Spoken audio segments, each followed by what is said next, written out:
Hello friends, my name is Bahroz. I'm a finance executive by profession and welcome to my channel. Today's video is a recorded podcast with my friend Jameel where I talk about how you can go about acing the hiring process of Procter& Gamble, starting from your assessment test all the way to acing your interview.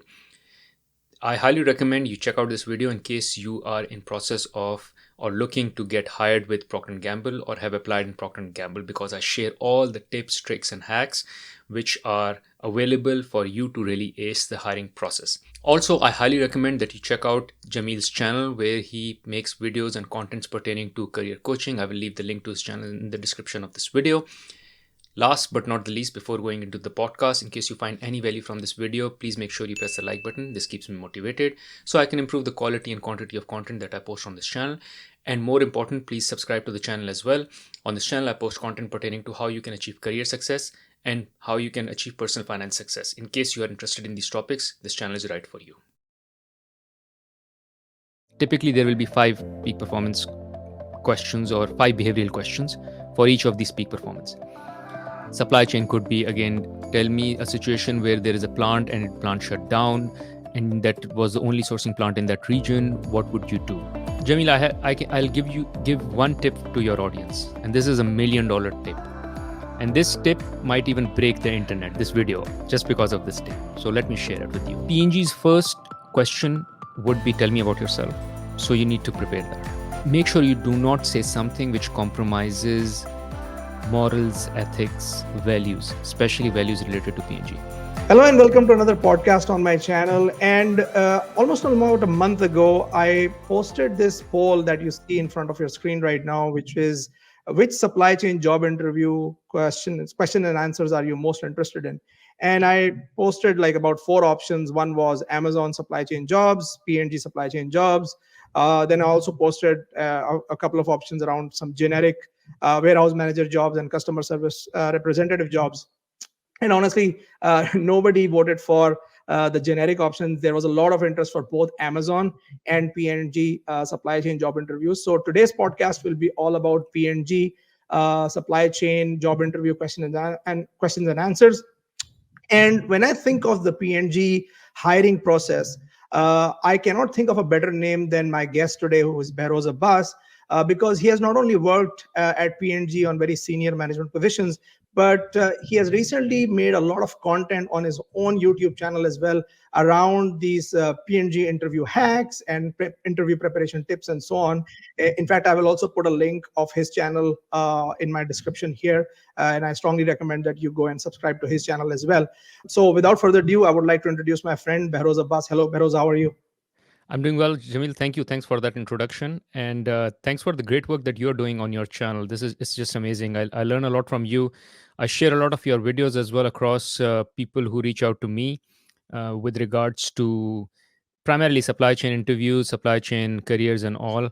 So thank you for what you're doing, and keep doing more of that. Thanks a lot, Bahroz. So Bahroz, before we dive into the P&G interview process, I know you came on my channel before as well, and at that time we made a video about how to become a CFO. So it was a very different topic. But just for my supply chain audience out there, can you just give a quick summary of your career? How did you start at P&G, and what are you doing right now?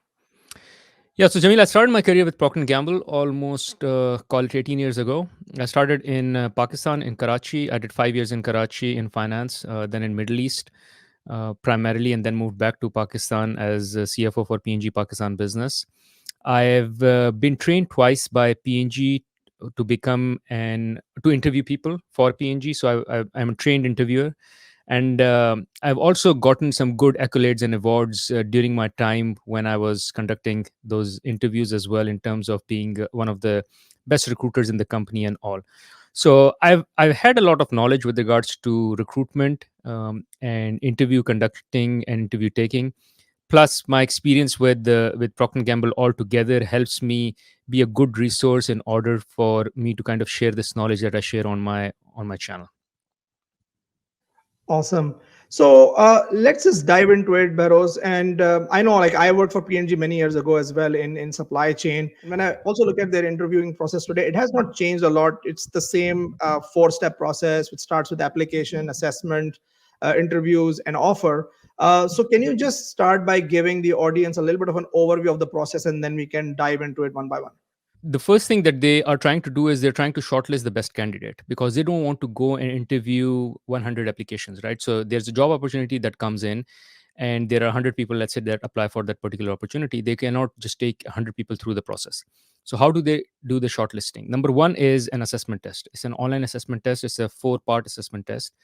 The first part is called the peak assessment, which is them trying to measure whether you're the best cultural fit or not. It will primarily have multiple questions and questions on a scale, likely, most likely, less likely, those kind of questions. Again, I've made a couple of videos on that, so it kind of where I explain exactly how you can go about acing it. But essentially, what you need to do is you need to understand their culture, and we can talk more about that piece. Second is a digit challenge, which is more cognitive ability, whether you can do plus, minus, a few numbers, multiplication here and there. You know it best as well, irrespective of the function in PNG, whether you're finance, marketing, sales. It's a number game. In PNG, there is everything starts with the numbers and ends with numbers as well. So that piece is important. And this third one is a switch challenge, which is also a cognitive assessment where you have to figure out how different numbers, how the positions of different numbers are changing, and it will give you a position of particular set of numbers and how it is changing. You kind of have to predict that. And the last one is a grid challenge, which is again a cognitive test as well, where you kind of need to predict symmetry between two figures, and there is some memory game in it as well. All these three tests, like the digit, the switch, and the grid, are 6-minute long, and you can give it in different parts. Like you can give one test and rest for a day because you just got tired. 6-minute test was maybe was a lot for you. Then you can give the next the next day, the next day. So you can break these 4 tests in parts. This way, they will be able to shortlist. Let's say the 100 applications go down to, I don't know, let's say 25. And then what they will do is they will pick up those resumes and they will read through the resumes and see if you are the right fit or not, which is slightly strange. Like, because a lot of companies, they first shortlist the resumes and then offer you to go through the test. They will do the shortlisting of the resumes later, which is where they will see, okay, are you the right fit or for the role or not, and should you be taken through the rest of the process or not. If you clear the test, which means you can apply for any other job at Procter& Gamble for another 12 months because those test results are valid. Simultaneously or similarly, if you fail the test, then for another 12 months, you're not allowed to apply to any other role because they think that you will need 12 months for you to get better cognitively and culturally to be the right fit for Procter& and Gamble. You cannot just give the test, fail once, and then give it again tomorrow and say, oh, I cleared and now I'm the right fit. No, they don't believe in that. So you have to wait till 12 months. And if you cleared the test, they don't shortlist your resume, then you can apply for another role where you might be better suited. But if they shortlist your resume, let's say out of 25 resumes, they call it 8 resumes, then you go through an interview process. Typically, the interview process would have, there will be 3 interviews, or it could be 4 as well. The first interview could be just a recruiter calling you and just trying to have an introductory call. And then there are 3 serious interviews, which would be 1 hour long. The idea is not to have actually 3 interviews. The idea is 3 different people to assess you. And because they want to make sure that there are 3 different people who have within the company who have seen you from all angles, and they pass a judgment collectively. It's not like one person deciding, it's not the hiring manager deciding. And then after those 4 interviews or 3 interviews, there might be another interview with, could be the hiring manager if he's not interviewed or she is not interviewed you already, or could be some superior who just wants to have a chit chat kind of a session with you. It would be more of a know you better interview versus a full-fledged proper PNG interview. So anyways, I just wanted to give you a highlight of how the process works. So you apply, then you go through the test, you get shortlisted, your resume, then you go through the interview, and if you clear everything, you clear. And I just want to call out one more thing, that this what I just shared with you is not just applicable for finance role because I come from finance, not just applicable to supply as you come from supply, but applicable to every other role in the company. One caveat. Recently, which wasn't the case, by the way, Jameel, in times when you and I were in PNG, but they've also introduced a technical interview, which may not be for everyone, by the way. It might be for someone who is a digital marketeer or an engineer, and they want to make sure that they also are technically sound. I think it should be valid for finance as well, but they don't have a technical interview for finance. But there are certain roles where they would be having a technical interview and they will call it out. They will say this is a technical interview. So you'll have to prepare for that particular interview slightly differently, and it will be a technical interview which will be different from those three interviews. So this is an added interview which you might have. That's a very interesting development, Rose. Is this because, I mean, maybe one of the questions I wanted to ask you is, does PNG still believe in the promote from within culture, or have they digressed from that? Because I remember back in the day, and I know like I worked for PNG many, many years ago. So I'm a little bit of my memory is a bit rusty there. But the process used to be very similar for all the functions because everybody used to get hired at the same level. There was no concept of hiring from outside. You will never see like a supply chain director or a plant manager coming in from another company at PNG. That never happens, right? Everybody kind of gets promoted from within. So it's almost like a school, right? Everybody goes through the same elementary curriculum and then they go into their specific functions. But do you know, of late, have they deviated from that philosophy of promoting from within? So, Jamil, yes and no. Yes is because, or rather, let me start with no. So, if there is a role for which there is talent and pool or talent pool available already in the company, they won't go and hire externally for it. And now, again, we are not talking entry level anymore. We are talking lateral. So, for a lateral move, if there is a candidate who's already ready or who's being worked on, which was the case with us as well, which was the beauty of Procter & Gamble, and this is what I tell people as well, and maybe slightly I'm diverging, but I'll come back to your question, that as a manager, I would work 50% of the time to develop myself. But the balance of the 50% of that time which I'm left, I need to work on the people who are under me, because I need to make sure that there's someone ready to take my place before I can get promoted. I cannot go to my boss and say, promote me, if there is no one who's ready to take my place. So this is something which I tell even in the company where I'm working now as well. Tell those stories as well, that here there is no stress for you to really invest in me, because to my manager, let's say, because if you don't find me the best, like the guy who has everything, you can just go and source someone externally. But in PNG, you don't have a choice. You really have to work on me. And that is important because you will not get promoted if I'm not ready to take your place, or someone else in the team is not ready to take your place, which used to be amazing. They've slightly diverged from it, and that's why I said yes and no. And I think for the right reasons, at least from business standpoint, because there are a lot of roles where it is very hard to find talent within the company, because the company is very much designed, you know it as well, in a particular format. They train everyone in one way. It's like everyone the factory produces everyone in one particular way, and we think alike, we talk alike, everything, which kills the diversity altogether. And hence, it is important that for some roles where PNG has not high focus, let's take tax as an example in finance. In finance, PNG has high focus on developing leaders and financial analysis and people who will go become communicators and be more business managers than finance managers. But at the end of the day, you need accountants as well. You need tax managers as well. You need some legal experts as well. But PNG doesn't focus on people to become legal experts. They focus on people to become leaders. So in order to fill that gap where PNG is not focusing on not training, is not the training ground, you need to hire people who are the experts and may not be at entry level.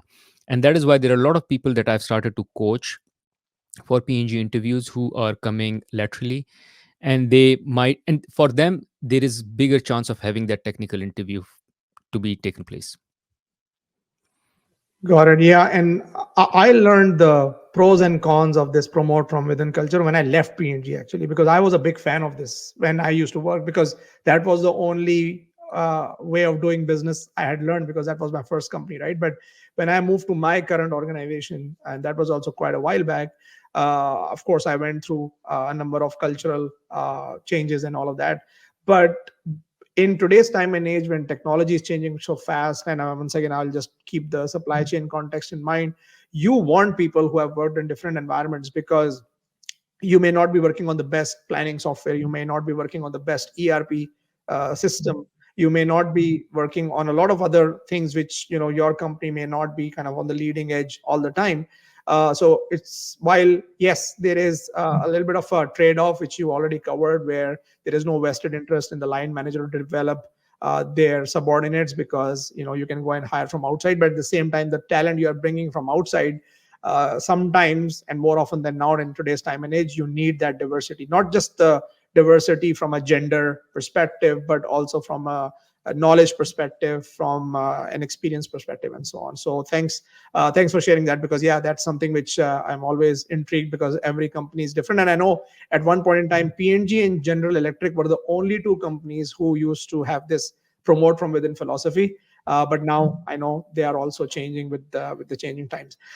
So thanks for giving the overview of the process, Perros. Now, as we get into the interviewing process, and of course, I cover lot of these questions, and in most of my videos, I've covered the STAR model in a lot of detail, so we don't have to cover that on this podcast. But I think as far as the nature of the questions, whether it's supply chain or finance, in that interview are pretty similar, because at the end of the day, you're looking for problem solvers, you're looking for critical thinkers, you're looking for leaders, like how do you work with teams. So can you give my audience some examples of behavioral questions that are very, very common in P&G job interviews? Got it. Thank you for asking that. So the beauty about PNG interview is that it is a very structured process. Rather, so much so that there are certain interviewers who follow the prescription that is given to them to T, which is they have a guide which even has questions called out. You rightly said the same questions apply across functions, so it's not function specific. However, there is one thing that they've done additional or recently, which is a way for them to kind of judge or differentiate between functions as well, and I'll explain that part. But to answer your question, there are two parts. One is behavioral and one is situational, and the situational part is what has gotten added. Previously we didn't have situational questions, it would just be behavioral questions. Under behavioral questions, you will be asked questions around the five peak performance factors. One is leadership, so there will be a leadership question. The leadership questions would be in the tune of, tell me a time when you took a difficult decision, tell me a time when you jumped into a team or a situation and you led the project and worked through it. So again, your leadership examples. The second one is around ideation. So tell me about a time when you came up with a new idea. So do you have innovation mindset or not? And here I must say PNG is very much into come up with new ideas, but also replicate old ideas. If there is an idea which is working, just copy paste it. The third is around productivity. Fourth one is around excellence, which is more about how do you perform in pressure? How do you prioritize when you have a deadline? How do you manage that? And the last one, which wasn't there at least in the time when you were there in PNG and they've added, is bring out your best, which is kind of summation of everything, which is just being giving your best. Like you are in a situation, a tough situation, how do you handle it? So you will be asked questions around these, and typically there will be five peak performance questions or five behavioral questions for each of these peak performance. Now, the second part is a situational interview or situational questions that you will be asked. Situational questions are very much different from behavioral questions, because in behavioral question, you are asked to tell me about a time that happened in history.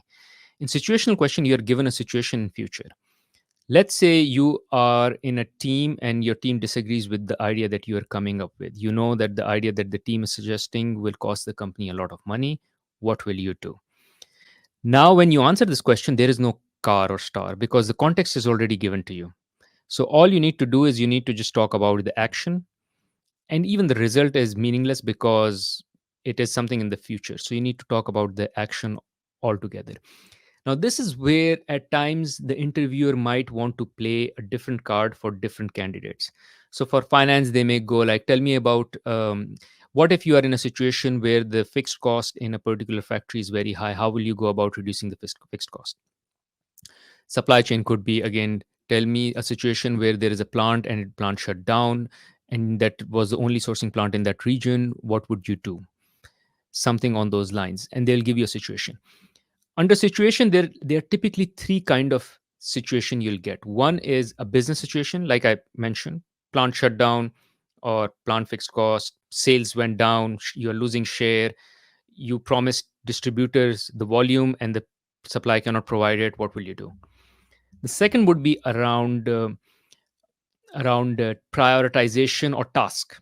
So let's say you are in a situation where there are three deadlines which are approaching, and suddenly you're given another project by your manager. What will you do? And the third is around influencing conflict management, which I gave an example like team members don't agree with you, their idea is not the best of the idea. How would you manage? Your manager is going with an idea you disagree with because it will cost the company a lot of money. How do you push back? How do you argue that? So typically they will be in these three areas. And again, it depends. So I would say if it's an HR interview, probably it would be less focused on the business question, might be more on prioritization and influencing and all. For finance, I would say it would be more P&L related situational question and maybe influencing. For supply chain, it would be more supply related. If there is supply blockage situation, how would you handle it? So this is kind of the interview format, and these are kind of the sample questions you can expect. So just a question on that, Behroz, because I actually my first encounter with situational question was when I was applying for Mars, where I work now, and the way they manage these situational questions is that they will give you a case study. So does PNG also has case studies? Because case study is a classical example of those situational questions, right? Because they will give you a scenario, a lot of numbers, and I want to talk a little bit about that later as we go. But do they have case studies in PNG interviews? No, not at all. But what will happen is, as part of the situational question, they keep making it very difficult for you. So, for instance, if you come up with an idea, you say the sales have dropped by 30%, and what will you? And you have a supply that you produce because you thought that you will be able to sell it. What will you do? So, for instance, you say, I will check with my finance manager and see if he can discount it, and if there is margin to discount it, I will sell it on a discount. No, you cannot sell it on a discount. What will you do now? Then you come up with an answer and they'll say, no, no, that is not possible. And that is not possible. And for this particular part, what I say is don't put all your cards on the table. So let's say if you have three ideas, share with them two ideas. I will discount it and I don't try to sell it in some other market. And then they say both of these are not possible. And then you come up with the third one. And if they say that's not possible, so don't give all your cards in one go. But to answer your question, no, there is no case study per se. It is a situational question, but the situational questions becomes a discussion, more of a discussion versus you're given a case and you just present. Excellent. Yeah, and I think one more point I would like to add with these situational questions is that a lot of times people get too stressed out about the numbers and the calculations going on in their head. And I think you nailed it, Barrows, earlier, and I really want to kind of double down on that point that the result doesn't matter, the thought process does. So what the recruiter, what the interviewer is trying to gauge by putting you through this whole exercise is they want to look at your thought process and how do you perform in pressure, how do you perform when you've got multiple variables to look at. So you don't get stressed out about giving the wrong answer, but at the critical thing is that you need to show and you need to demonstrate your ability to come up with ideas and try to show the interviewer your thought process, because that's what they are really interested in. Because at the end of the day, they are not going to make the decision based whether you got the answer right or wrong, but they will make the decision on how you performed throughout that exercise. Is that fair to say? Yeah, completely agree. And Jamil, I'll give one tip to your audience, and this is $1 million tip. And this tip might even break the internet, this video, just because of this tip. So let me share it with you. And this is for situational questions. You can cheat in the situational question, especially if it's an online interview. And let me tell you how. There are typically, as I said, three, four, five types of situational questions or case study that you can be asked. The answer is always the same. Whenever there is a conflict, how do you manage a conflict? You sit down with the person, you understand where they're coming from, you tell them where are you coming from, you tell them you understand what is their agenda, you tell them what your agenda is, you tell them what the strategy of the organization is so you can hit the strategy, and you get expert opinion, you make use of data. It's standard. It's the standard way of doing. Whenever there is a business situation, what will you do? You get all the information, you make use of data, you study what is the impact, you make scenarios. Out of the scenarios, you do risk assessment, and then you put the three, four scenarios in front of the management, and you propose the one that you think is the best. You get expert opinion, data, and also there are typically few kind of situation questions or cases that you will get, and they have kind of standard answers to them. have them written in front of you. So this is what I do when I'm asked a situational question. I go like, give me some time to think about it. So what it does is it kind of tells the interviewer that you're thoughtful. Like you won't just say anything that comes to your mind because you are not asking me what happened in my past. If you ask me about my past, it's in my memory. I prepared for it. But if you give me a situation or a case or a or something that will happen in the future, I'm not prepared for it. So give me 30 seconds. And then I look down and I have the answers written in front of me. All I will do is I will mark the three, four, 5 points which I think are relevant for it, like data, use of data, get expert opinion. I'll mark them and then I'll look up and I'll go one by one. Number one, I will make use of data. Number two, I will get expert opinion. And if you forget something, you have the permission to look down because you already pretended as if you were taking notes. So they think you are taking notes, although you were not taking notes. You already have the notes written in front of you. You can look down, see which point is relevant. And if you've forgotten, you can just put your head up and answer that particular point or say that particular point. Now, of course, you'll still have to do a good delivery. But I always say that the interview is not a place where you use your brain power to memorize things. Interview is a place where you use your brain power to process things. So anything that you have to memorize should be written in front of you. Frankly speaking, I've even taken my notes in a physical interview, let alone a virtual interview. In a physical interview, I've taken my notes as well. It's perfectly fine to do that. And if you don't have your notes, at least take a blank piece of paper and still give it a thought before you answer. When they give you a situation, say, let me think about it. Or let me structure my thoughts. Give me some time to structure my thoughts. Look down, take notes, and then deliver. Awesome. That's definitely $1 million tip, Bahroz. And I think if somebody from the PNG recruitment team is watching this podcast, they will definitely have to come up with some new ideas on how they can go around this trick, right? But thanks a lot for sharing it. In fact, it's a great segue into my next question, Bahroz. Is I think we have covered the assessment and the interviewing process in a lot of detail, so that's great. Any quick tips you want to give to the audience on like what are the top few do's and don'ts when it comes to PNG interviews? So, a couple of things. One is PNG is a very relationship kind driven company. People who are there, they feel part of a family, they feel part of a cult, for lack of better words, or maybe in a different way. So it is very important for them to know that they're hiring someone who's a good fit. They don't want someone who's the expert. Like PNG, it's a bad example, but let me give it. PNG won't hire someone as intelligent as Elon Musk because they know they if he's an intelligent guy, but he won't be the right fit in the culture. And they rather hire someone with the lower IQ, lesser IQ, than the highest IQ in the world available, but who's a better fit because they need a brick who can fit in the wall versus someone who is an expert but cannot just fit in the wall. So I always say that in your introduction, give a personal touch. What I do is I talk about my family. I have kids. I joke around my son being naughty, my daughter being sweetheart. I talk about my marriage. I got married, wedding crashing. That's where I met my wife. It doesn't have to be a 2-minute thing. Like you just have to do it in 30 seconds, but give a flavor of yourself. Like I love volleyball. I in my free time I read books, I play squash, something, or I have a pet or something on those lines. And especially if there is something that you can use to relate with the interviewer, it would be very good to develop that relationship. I think it works on in other interviews as well normally, but there are certain places where it is very strict, like be very professional, be very to the point versus just trying to tell all about yourself. But in PNG, it would be nice if you take 30 seconds to talk about your personal life. This is one. Second is PNG's first question would be tell me about yourself.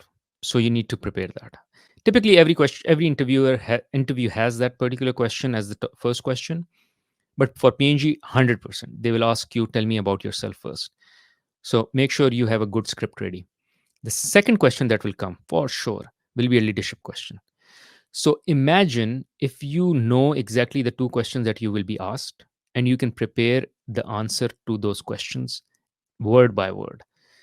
And this is like 15 minutes of your interview. If you ace your first 15 minutes of the interview, the rest of the interview is a breeze. So the first question they will ask you, tell me about yourself.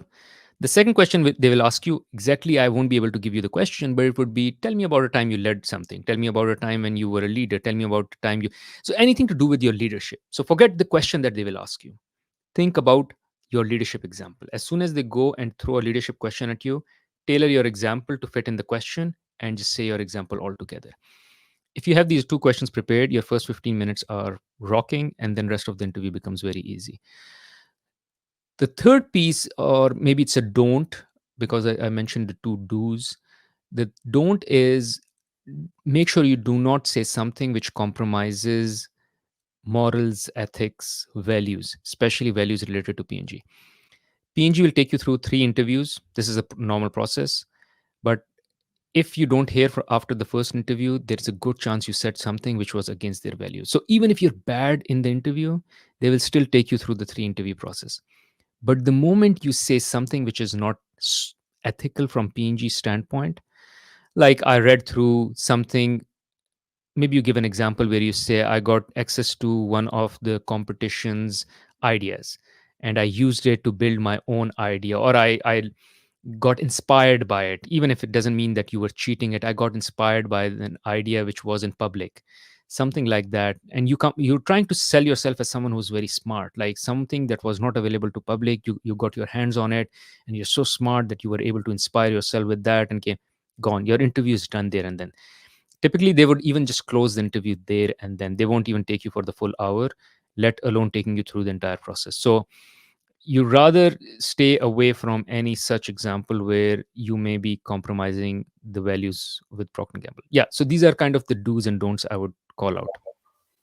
Excellent, excellent. Thanks a lot for that, Barrows. And my last and final question, which I always ask to anyone super experienced like yourself who comes on my show, is what is one advice you would like to give to your 25-year-old self? That's an amazing question, Jameel. So we'll stay in the context of Procter and Gamble. I would say I would tell myself not to be limited in terms of opportunities and career. And the reason I say this is because PNG is a company, when you get in, it is very difficult to get out, because it's a cult. You think that you are in a place which is superior to everything else around you, and it is very difficult for you to value anything that is outside. Only when you leave. And typically people who leave, it's not an easy decision for them to leave. I'm sure it was the same for you, and was the same for me as well. So my advice would be, every 2 to 3 years, if you don't see yourself getting a new challenge and growing and developing, just move out or move on the side or move anywhere else. And I don't mean just the ranks. I was able to rise the ranks very quickly. But one thing that I missed was I was not able to get the breadth of experience. Like, I'm very much limited in terms of financial analysis, FP&A. I wish I had given more. I had taken opportunities in tax, in plant finance, in supply. I did supply finance as well, but more of that, which I didn't do because I came into my comfort zone very quickly, and because it was the comfort of PNG, I just stayed there, and I was growing as well with the company, so I was like, this is good. But when I came out of PNG, I realized that they kind of spoilt me, and I wish I because when I go on into interviews, they go like, okay, financial analysis, this, but that's not just finance. Finance has other many things as well. So it took me some time to understand and get that knowledge, which I had to get the hard way later, because when you're young, it's easy to go and take multiple experiences. As you get older, it becomes more difficult to go on the sides and take those experiences. So in summary, I would advise people to take as many challenges as possible, leave their comfort zone, because it is easy to make those mistakes. I can't make mistakes at this level, at this age. I could have done that when I was younger. Yeah, and maybe just to add the supply chain context to this, Behrouz, and thanks for sharing this fantastic advice. Same thing applies in supply chain, right? So supply chain is a very broad field, because if you think about supply chain, there is manufacturing, there is engineering, there is planning, there is logistics, there is now supply chain IT, which is becoming a pretty strong pillar of supply chain jobs itself. And one advice I always give to young professionals is try to diversify your skills as much as you can, because it's a massive industry and you will grow further by building that experience. And one area, in fact, I should also mention is procurement. In fact, one of my previous guests did mention that that procurement is such a blind spot in supply chain jobs, because nobody kind of wants to go there. But if you think about it, procurement is the place where all the money is spent. You have got the power to spend the money with the suppliers, with the contractors, and so on. And the amount of learnings you get in negotiation and all of that, I personally wish, one of my regrets is that I should have probably spent more time in that part of supply chain, because I've kind of spent a lot of time in logistics planning and customer service and all of those kind of things. But supply chain is much beyond that, just like Bahroz mentioned about finance. So I think if you are young, first of all, try to spend a lot of time in operational jobs. Try to get your hands dirty as early as you can. Your laptop, your office space is not going anywhere. So the more time you can spend in a warehouse, in a factory, at a port, trying to clear containers and understanding how the customs work in certain countries, which may be a very painful experience, but it's a very valuable experience which can really help you further down your career. So with that said, I think, Barrows, we will end the podcast here. Thanks a lot once again for your time and for the fantastic advice. I think we should be doing this more often, and maybe we can take another session where we can go deeper into some of the questions that you covered. But I think for now, this is fantastic. So thanks a lot for coming. Any last words from your end before we close? No, Jamil, thanks a lot. And the last word would be I think I would need to invite you as well. And maybe we can talk about supply chain interviews, because I see you becoming more and more of an expert in that area. And as I said, I kind of refer a lot of people who reach out to me, especially if they have supply background, they need help with jobs, interviewing, and also I pass it on to you. So it would be nice to do kind of something similar that we are doing here on my channel as well. Thank you for this. Awesome. Thanks a lot, Barrows. Take care. Thank you.